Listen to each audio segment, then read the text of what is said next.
Well, it's been a long time, but Steve and I are back with another episode of the Steel Target Paint podcast. How you doing today, Steve? I'm doing good, Jeff. How are you doing? I'm doing well. I think we're getting towards the end of this COVID stuff. I mean, a lot of states are opening up. I'm not sure what Georgia's done, but, last week Florida opened up restaurants at a limited capacity, and this week they opened up hairdressers. So, that's not a problem I have, but some people. I was about to say, did you make your appointment to get it dyed and get it all done up?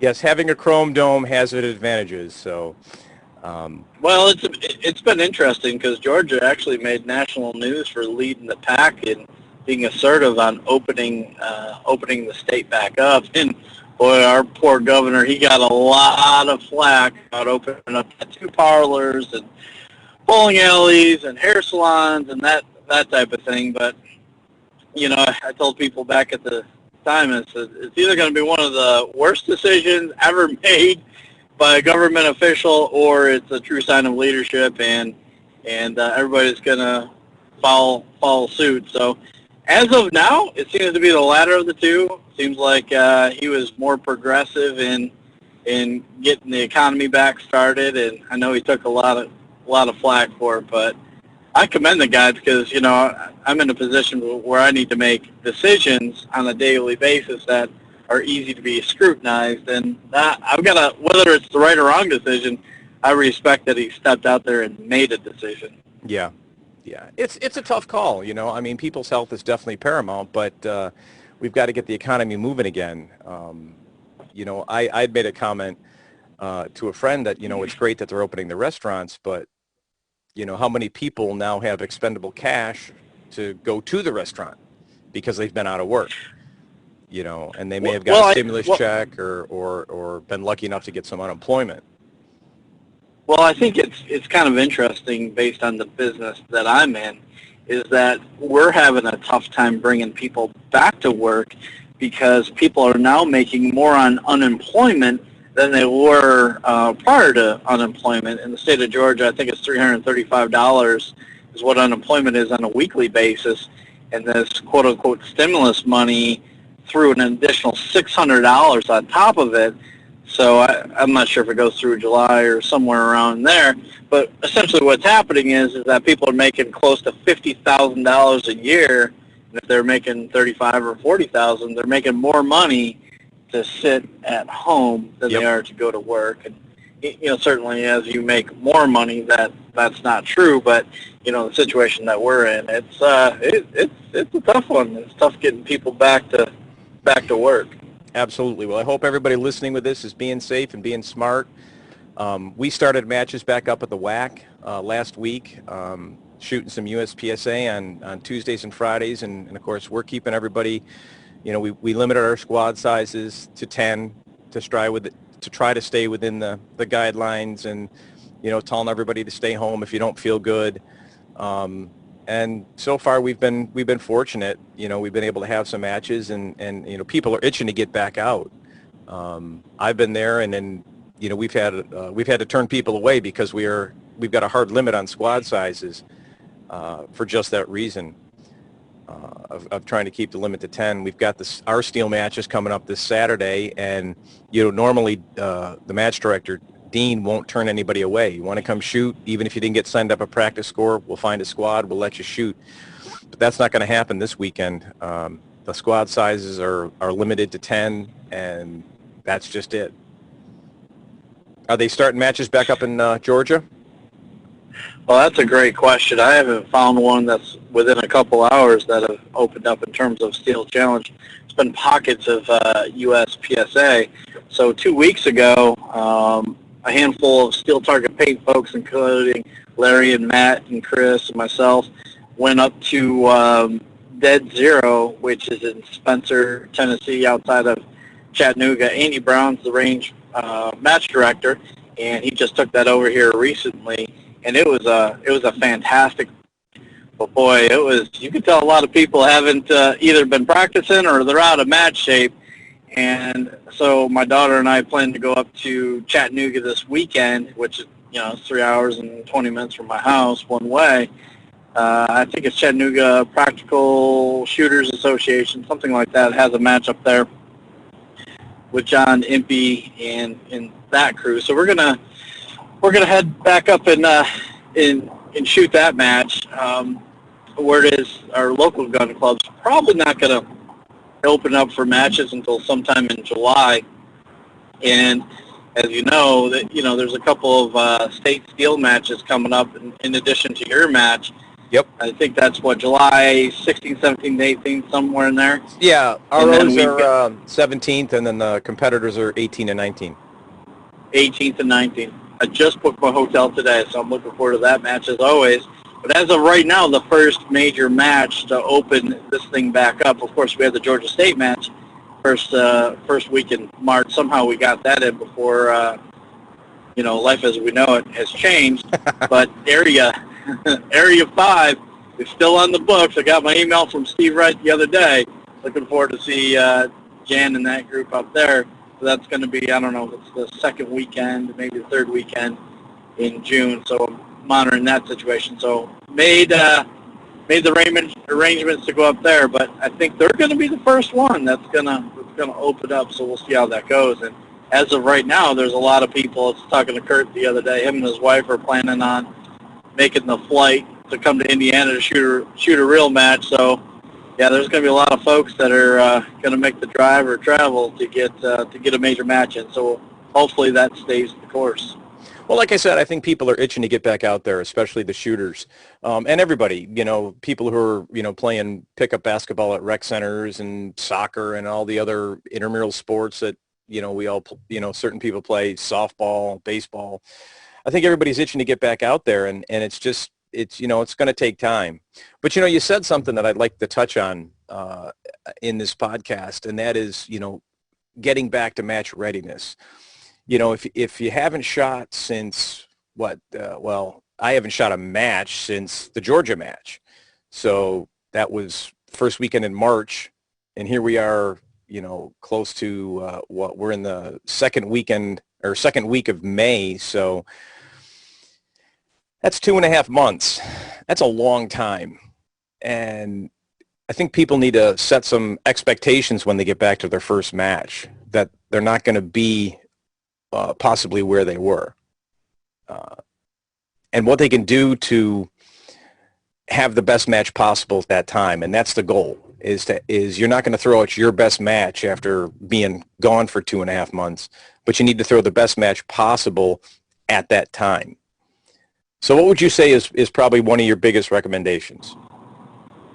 Well, I think if you got the opportunity to practice, and we'll talk about that before we get into the match thing, you got an opportunity to practice, and this is what I advocate with a lot of the folks that I train with, is to treat it like a match. You're only cheating yourself if you're shooting 6 strings and, I kind of missed that target, but I think I may have hit it, and then you say, I shot a 698 on the accelerator with my rimfire rifle open.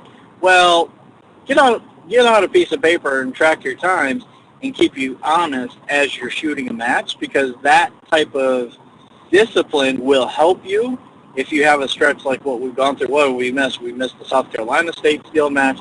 We missed the Tennessee State Steel match over the last couple of weeks. The World Speed Shoot's supposed to be in 2 weeks. That got moved. There's been a lot of matches that got moved here, and based on what I saw up in Tennessee, even for myself, it's a whole different ball game. If you got a timer sitting next to you, you got it set on delay, and it's a whole different ball game when you hear the commands, make ready. It's a different ball game. So my advice is similar to whether it's in a match or not in a match, is your first string you get up there, you got to go 1 for 1. I mean, don't get me wrong. Everybody's had a lot of time, including myself. I don't think my guns have been in better shape, Jeff. I mean, they're just so clean. It's not even funny. I even put out a blog post here a couple of weeks ago about something you and I talked about. But, take the rest of this time to make sure that your gear is ready to rock and roll, springs replaced, chambers clean, yada, yada, yada. Once you get out of that match, just start off with that, that 85% first run, and then dial it up a little bit. And I was talking with, I don't know if it was Nick or Connor or one of those guys, after the Tennessee match, like, man, you shot great. Don't get me wrong, I shot a 65 with my PCC open gun, which is still a great time, and if you put that against the World Speed Shoot last year, would have taken first place. But man, it was all over the place.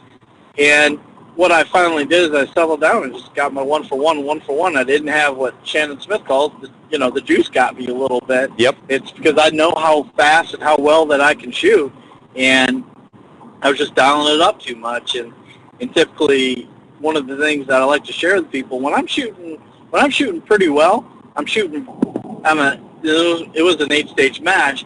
I'm shooting probably 6 stages pretty clean. What I mean by clean is I've got 4 strings on every stage where I don't have a pickup shot.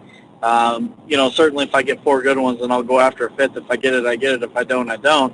And in that match, I think it was maybe the last 2 stages I shot clean, meaning I had the 4 necessary strings. But the other 6 stages, man, I had pickup shots, and that's not how I shoot. That's not how I perform.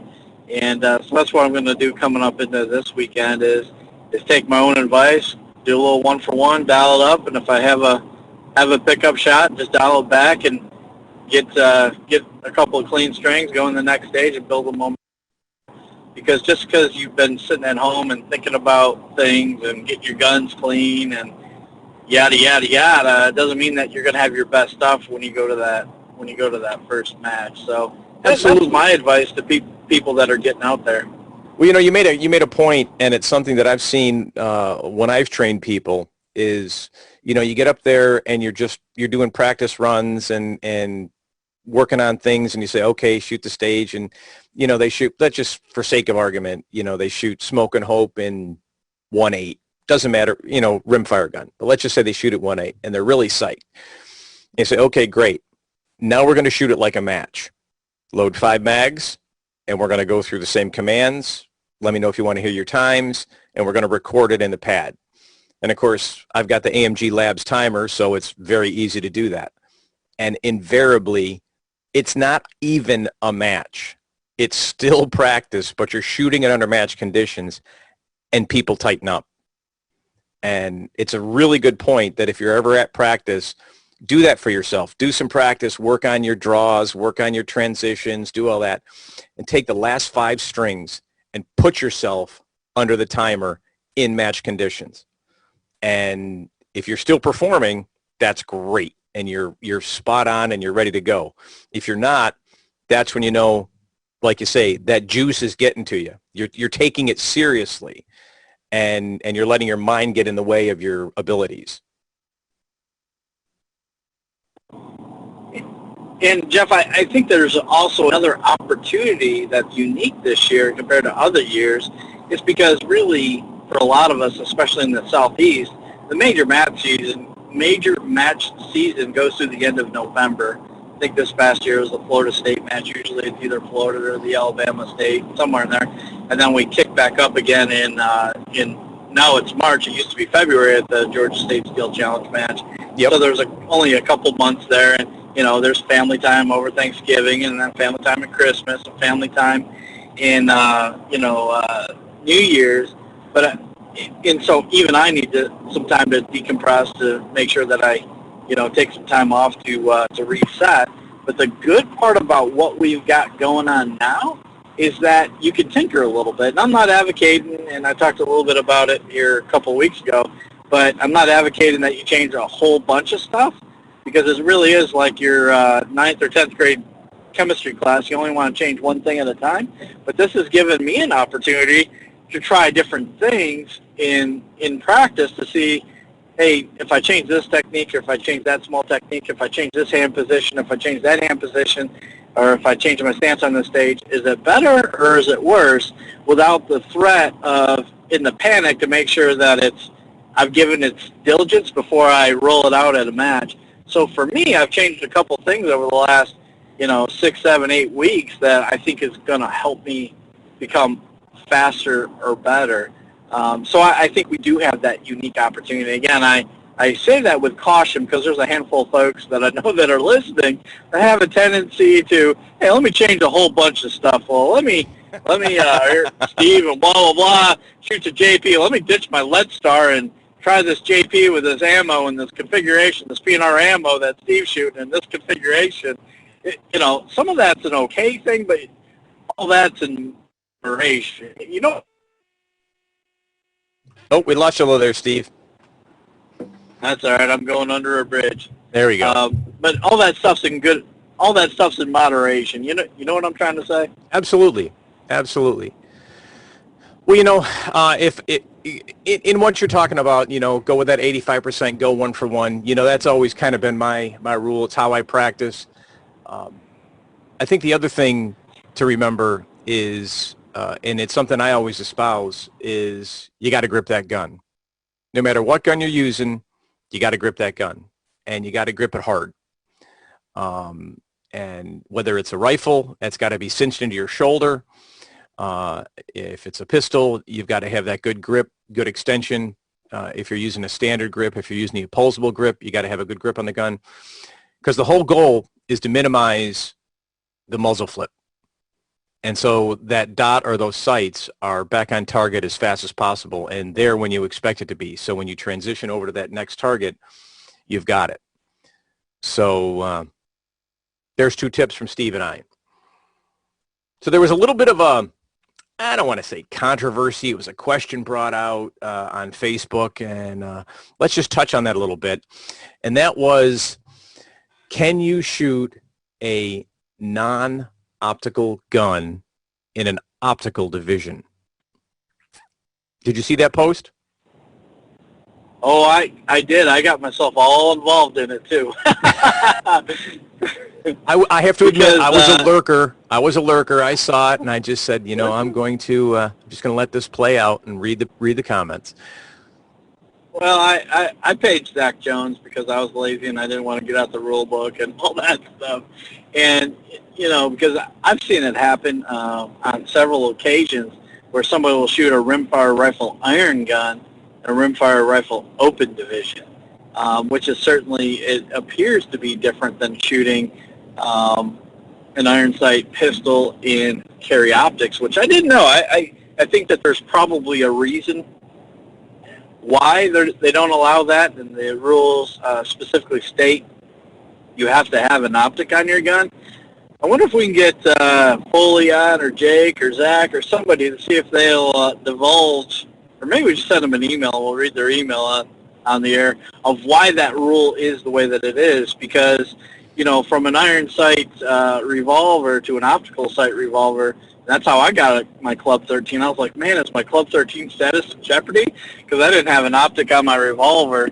As you can tell by my classification time, it wasn't pretty. Yeah, is your interpretation that in any other of the divisions you can run an iron-sighted gun in an optic division besides carry optics? That is my understanding, and I can't say for sure, but I'm gonna make my own conjecture, and it stems from the USPSA rules of getting bumped to open. Okay, so if you're shooting a single stack gun, let's just say, and you have a magnetic holder on your magazine holders, on your mag pouch, and you use it, well, that is not legal in the single stack division. So you are not kicked out of the match. You are bumped to open. Well, now you're shooting in the open division without an open gun. So I think it may stem from that. I was just searching through the rule book here. I couldn't find the exact rule. I'm not sure if this is the one that really qualifies it, but it has to do with changing equipment. And for those that are rule book mavens, look at Rule 3.2.3. Now this talks about equipment for a replacement gun, but it says if the equipment guidelines cannot be met with a replacement gun or holster, the competitor shall be moved to the division where the equipment is eligible. So that would be able to move in steel from, say, single stack. Let's just say that same situation. You've got a magnetic mag pouch and you've used it. which is odd because you really don't need mag pouches in steel, but let's just go with that scenario. You would get bumped to limited. You would not get bumped straight to open. But again, if you then, in limited, if you, I don't know what the rule would be, but there's got to be a reason to bump to open. When you got bumped, you'd be shooting that iron-sighted gun in an open division. So I think that's where that stems from, with regards to how you can shoot an iron-sighted gun in an open division. Of course, we don't really have a lot of bumping in Steel Challenge, but it's possible. It's there. And I was just going to say, I've seen it more than a couple of times. I think probably the last time I saw it, I'll leave the name out of it, but somebody was shooting an X5 Legion, a SIG Legion, and they were shooting in carry optics, and they left the factory mag well that comes with the Legion on it, and somebody identified it and bumped them to open. And Yep. It was a little bit of a discussion, but that was that's a great call. Do I personally think it creates an advantage with that mag well? Probably not. Not in steel, because it's not really for hand placement and all that kind of stuff. I don't really think it helps or aids the draw that much. But that was a rule. We had a situation, going back just the ones that are coming top to mind. It was the 2018 Tennessee State Field Challenge match. We were shooting on a squad, and somebody had a PCC. They were shooting PCCI, and they had the wrong clear image solutions lens on their gun. And I apologize, I can't remember the rule at the top of my head. It was a big deal. It cannot be a full glass up front. Yeah, it had to be the 3-gun model, which was kind of like half the glass. That's exactly the case. And so it was pointed out, and somebody came to me because they thought I was a rule aficionado, and I said, well, even I know you can't shoot that in iron. I don't think they were going to be competitive, so they were given the option to complete the match as PCCO, and actually the person that pointed out to the person allowed them to use their PCCI gun to shoot the match. So no shots were fired with that gun. It was identified as soon as they unbagged it. So I thought that was a fantastic call. Jeff, I do have a rules question for you, since we're kind of on the rule thing. And I admit I'm not a certified range officer. We talked about that on the podcast. Maybe if I've got some more free time, certainly is goal of mine to get that done. So I know quite a few of the rules, but I just don't know the complete detail. I want to talk a little bit about, I've seen it at a couple of venues we've shot at. It talks about sweeping yourself. So if I bag either, let's call it a long gun, let's talk about PCC open, and I place the gun in the bag, and then the zipper's at the back of the bag that's furthest away from the shooter towards the peanut gallery, and as I close my bag, the zipper goes in front of that muzzle. Is that considered flagging yourself or not? I believe there is a specific rule for that now, to call that out, and that because a lot of times those zippers are in the front of the bag. Okay? That's correct. So you're reaching out. If the gun is encased and the muzzle cannot be seen, you can't sweep yourself. Gotcha. Okay. Hold on a second. Sorry about that. It's Mike Foley calling in for a rules judgment. There's Troy. It's a really good point. It's a really good point regarding the rules, and I see this a lot on the forums and in Facebook, and I keep my mouth shut. And people will throw out situations, and you can't just say it's a DQ. If someone's gonna get DQ'd, there's got to be a rule they broke. Right. Okay. So a lot of people just like to say, oh, well, that's a DQ because they think it is. Okay. And if you don't know, I mean, I am a range officer. I'm an NROI certified range officer. I'm not a chief range officer, and I'm definitely not a range master. And my suggestion to any RO who believes there is a rule infraction that is DQable, first words out of your mouth are stop, unload and show clear, call the range master. Because it's technically the range master who is DQing you, not the RO.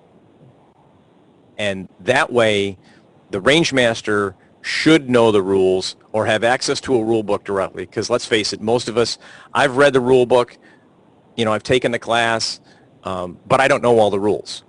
And that's what a range master is supposed to do, and have a set of rule book and look, because when you DQ somebody, especially from a major, and I'm not talking, at a local match you should still ask. If somebody says, well, you're DQ'd, very nicely say, under what rule? And I'd like to call the range master. Right. Because we're all competitive, and it happens all the time. Now some of them are very easy, and people don't, accidental discharge. Of course, we don't have moving with finger in the trigger, but technically you could be reloading with your finger in the trigger. Shot fired within 10 feet of the box, shot over the berm, dropped gun. All of those are, no one's going to question the fact that you were DQ'd. But we actually had it. Go ahead. Let's talk about the drop. Let's talk about the drop gun thing. Had that situation, and again, these are kind of nuances. Had that situation at the Georgia state match that was down in Strong Point, I believe it was 2 years ago, that somebody had their gun, the make ready command was given, they went to take it out of the holster and dropped the gun inside the box, and the RO said, hold on.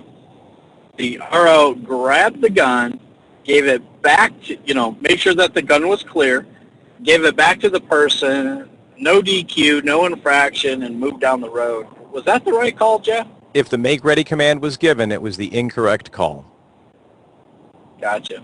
So now, if the person had gone up, let's just say they're shooting an open gun with a race holster, they got in the box, yep. They're waiting for the RO to make the command, but they have not given the command yet.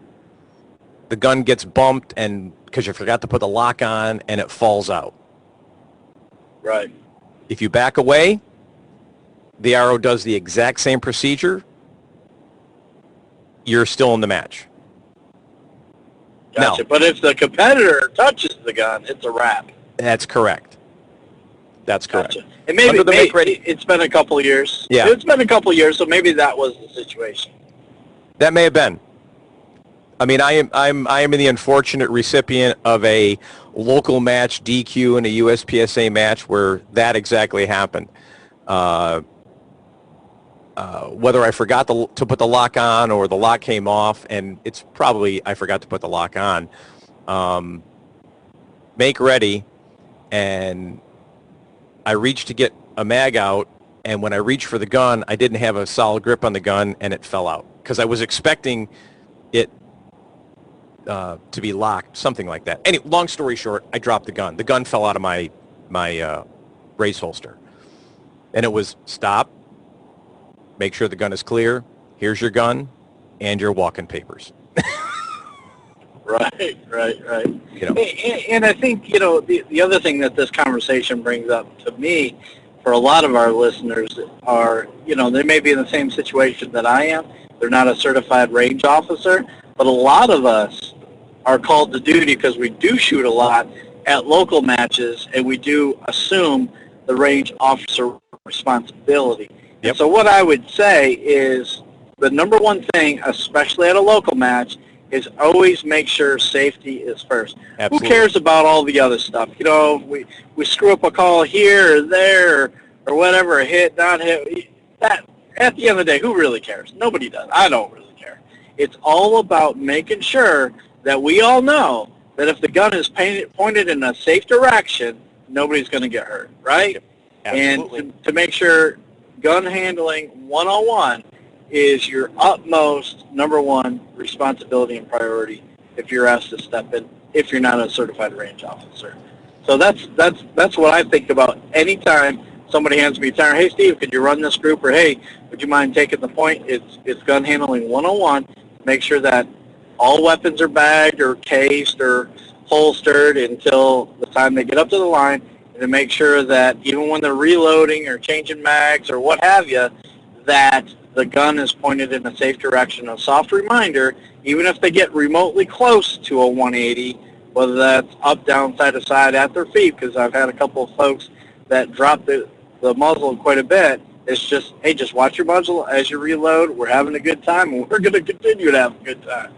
So, yeah, that's, it's funny because there's always been two sides of the story of if someone's about to break a rule and you see it, should you stop them?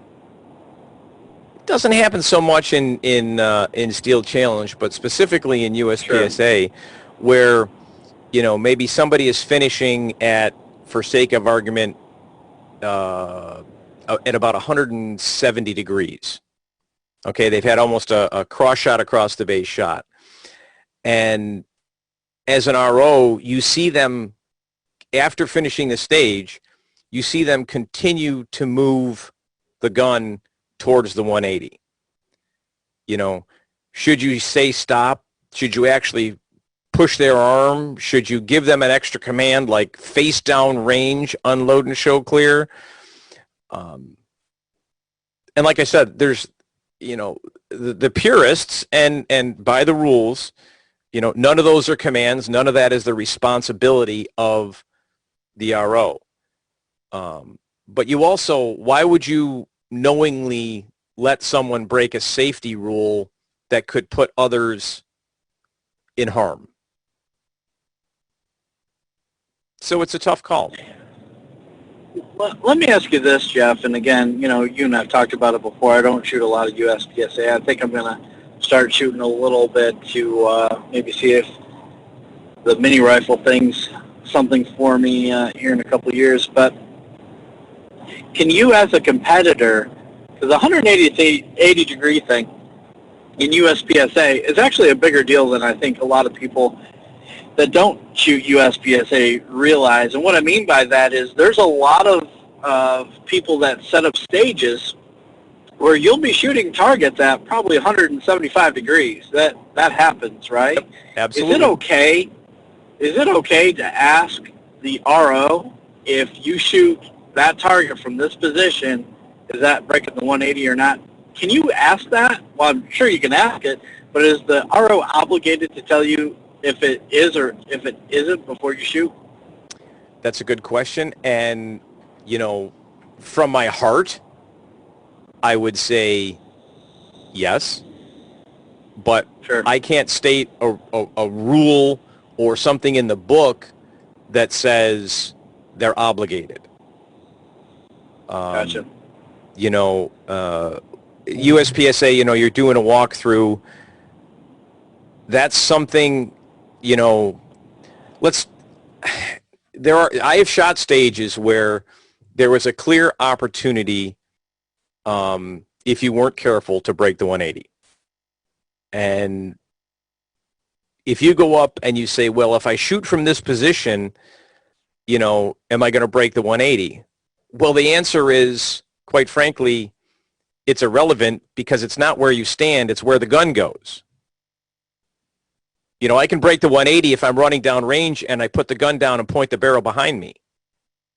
I'm facing down range, but the gun's muzzle broke the 180. And so that's really the answer.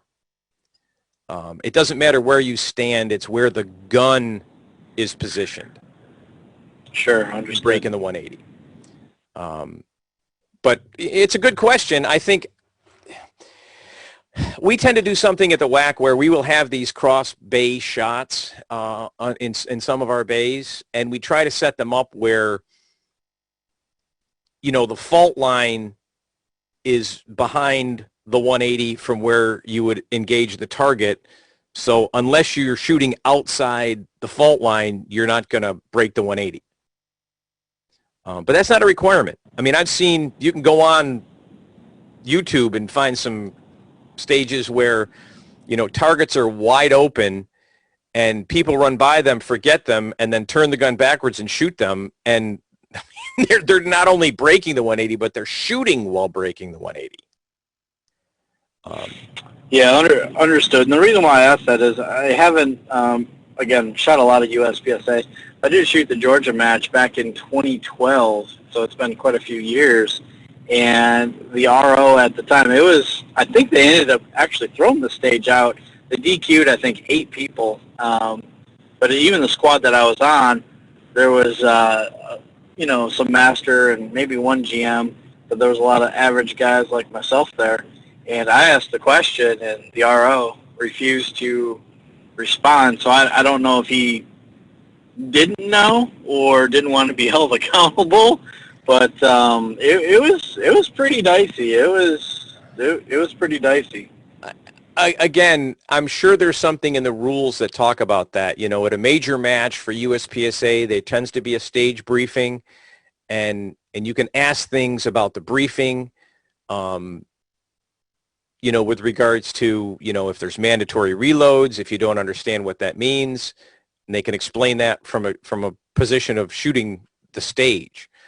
But as far as positioning in the 180, it's a good question. And, if Mike or Jake or Troy are listening, we'd love to have an answer on the podcast page, because I think it's a good question. And I'd rather say I don't know than try to make something up. Well, I didn't mean to put you on the spot. It's just something not that at all. came to Not top at all. of It's a mind good question. as the discussion evolved, for sure. It's a good question. It's a good question.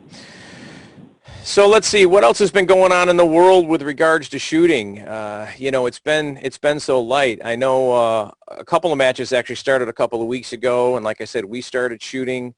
You're fortunate. You have a home range. I'm fortunate. I have a place I can go practice.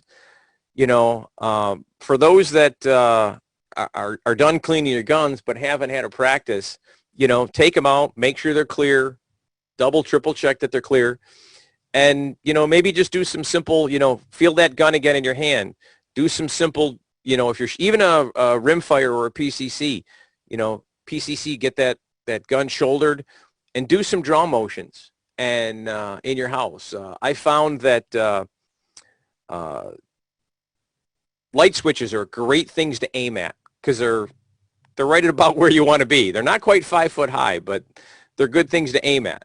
And they're almost prevalent in every house.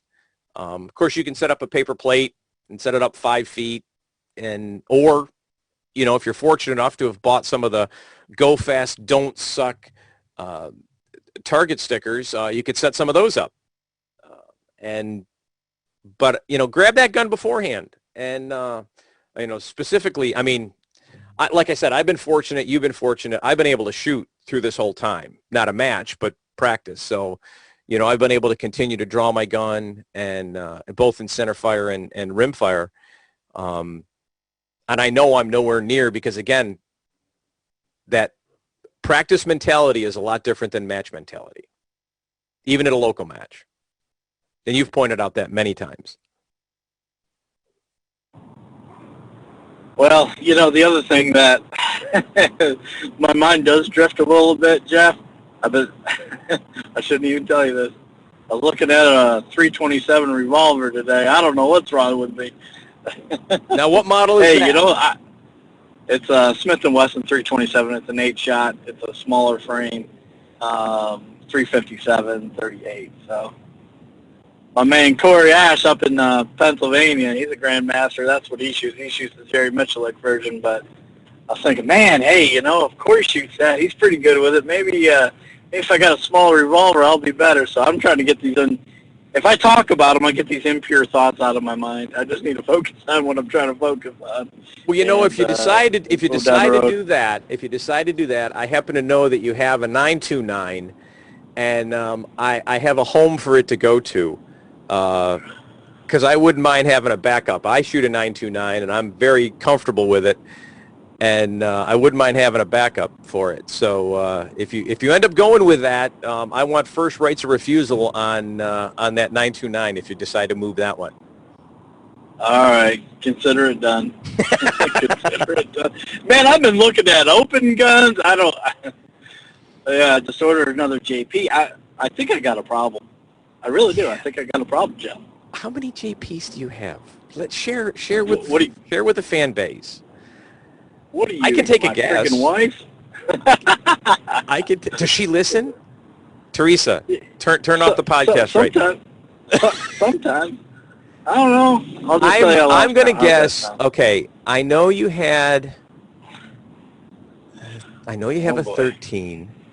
You haven't sold any of them, right? You got all the ones you've ever owned? No. Yeah, absolutely. Okay. I'm going to go with... It's just a couple. 4 or 5. It's a couple like cookies couple. Is it a baker's dozen? No, it's not that many. I've got my black GMR 13, which is the first JP that I owned. And I've got the Green Monster. It's my first gun candy coated one. I've got my purple gold transition colored one, and I've got my ingot gold side charging handle one. So is it 4? Is it 4, Steve? 4 now or in the future? Yeah, I've got 4. I did have their 22 that I was helping out do some R&D 6, 7, 8 months ago. I had that for a while. Right. The 22. It was a tan color, and I don't know. I'm sure I'll end up with one of those at some point, just because. So yeah, they're. I've thought about. They're I've all thought great about guns. that gun. I've thought about that JP22, for a number of reasons, but feeling I don't know why, but I just feel more comfortable shooting my PCC sometimes than I do shooting my rimfire rifle, and I feel confident in both, but there's something about holding that AR platform and the weight of it compared to the rimfire 22. Yeah, it's definitely familiar, right? The feel of it's familiar. Yeah. I don't know what it is, but my Magnum Research guns, both my iron sight as well as my open gun, they just feel so comfortable. Yeah. They feel so comfortable, and I'm shooting them far better than any rimfire rifle I've ever had. So I am going to make a little tweak. We'll talk about that later. Okay. A little stock tweak on one. So I reached out to, well, I'll tell you more about that later offline. So we'll see where it goes. Sounds good. Well, when you're ready to share it with me, I'll be ready to listen, and then we can share it with the listeners when you're ready to let it out after you've shot it and got even faster. Sounds good, man. It was good talking with you, Jeff. Absolutely, Steve. Everybody, thanks for listening. We're going to try to get back to a regular schedule on this, especially now that matches are starting up, and we're going to try to get some more guests on here. Don't forget, this is the Steel Target Paint podcast, sponsored by Steel Target Paint, which is at rangestore.net. They've got lots of great products out there, including what Steve wears, what I wear, and what I think everyone should wear, and those are Hunter's HD Gold glasses. And Steve, we've got a discount coupon. What's that code again? Yeah, use discount code STPodcast10 for 10% off. Look at that. And if you're not using Steel Target Paint, why? It's that simple. Exactly. We've got, it's funny because this week, it's awesome. About beginning of the year, I got the whack on the auto renewal program, and I set it up to come in the first week of the month because our match is on the third Saturday, and it's been on time every month. And we've built up a little stock of paint, and the nice thing about it is if I want to turn it off for a month, I can do that and then turn it back on, and it works out great. I think we're going to keep it on because I think it's always good to have a good stock of paint. Plus, we're running the USPSA matches. We were shooting some stages with steel last night. In fact, it was funny. I'll share this little story.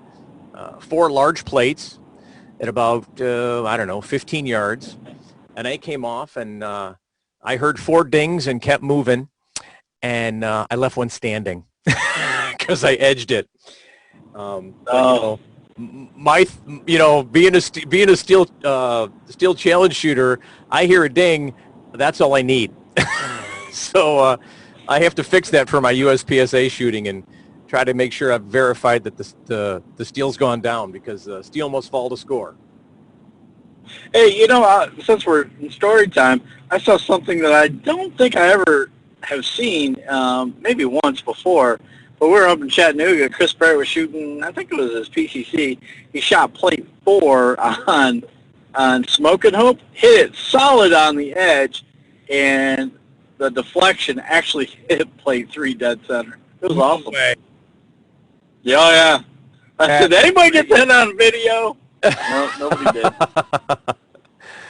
That's crazy. Anyway. So, yeah, all right, I would have kept it moving. Listening, Steve, thanks for taking the time in your car ride home. And like I said, we're going to get these going again soon, and hopefully getting some good information out to everybody. Take it easy. All right, sounds good. All right, see ya.